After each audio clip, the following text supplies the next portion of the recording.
These ingredients that you have are suggesting that we are getting to the point that any catalyst at all is going to cause a very sharp reversion in the markets as you start to unwind a lot of that speculation. It can happen very quickly. So again, this isn't a sell signal. It is just a warning that the ingredients for a correction are building, and they're building pretty rapidly. All right, here's what you need to know before the bell this morning.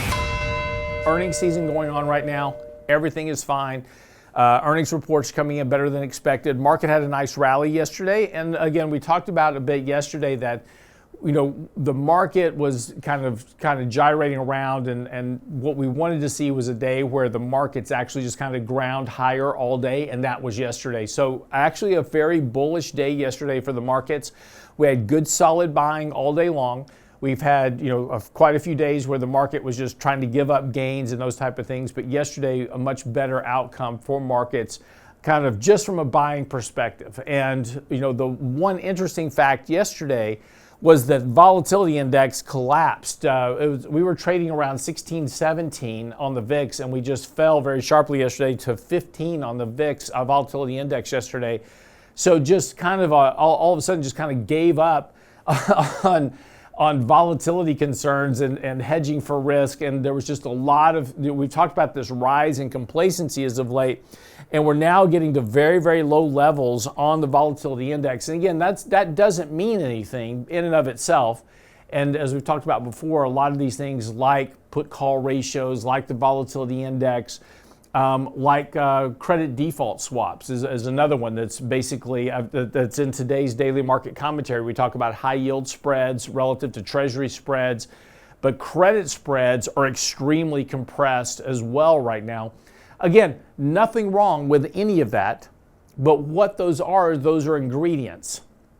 And as we've talked about before, ingredients by themselves are inert, just like gasoline. As long as gasoline's in a can, it's inert, right? You can store gasoline in your garage. I wouldn't put it next to the hot water heater, but you can store gasoline in your garage. That's okay. Drop a match into the gasoline can, now you've got a problem because those ingredients need a catalyst to ignite. And again, when you have extremely compressed volatility, you have extremely high levels of complacency like we have in the markets right now. Credit spreads are very, very, very, very tight right now. When you have those type of ingredients, again, nothing wrong with those. Those are supportive of a bull market in the near term, and that's what's happening, right? This lack of fear is allowing investors to speculate and make more money. And again, we saw it like yesterday as a good example. We saw one of the largest surges that we've seen in a while in short squeezes in terms of, and we saw this in a lot of companies like Kohl's and a lot of these other meme stocks. We're kind of back to that 2021 type, period where we're seeing these big short squeezes of companies that have big outstanding short positions. That speculation is okay when the market is cooperating. But again, these ingredients that you have are suggesting that we are getting to the point that any catalyst at all is going to cause a very sharp reversion in the markets as you start to unwind a lot of that speculation. It can happen very quickly. So again, this isn't a sell signal.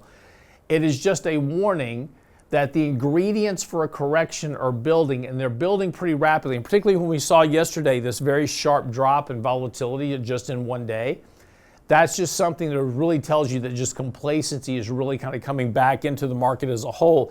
And again, nothing in here suggests that, but you'll note that when you have volatility spikes, that's not very good. You don't have volatility spikes without having corrections in markets. Those two do not exist in different worlds. So whenever, even a small volatility spike, if volatility goes from 15 to 20 to 25, you're going to have a 3 to 5% correction in the market. So just be aware of that the ingredients are there. Doesn't mean it's going to happen today, tomorrow, next week, week after next. That doesn't mean any of that, but it does suggest just being a little bit cautious and understanding that the ingredients for correction are there.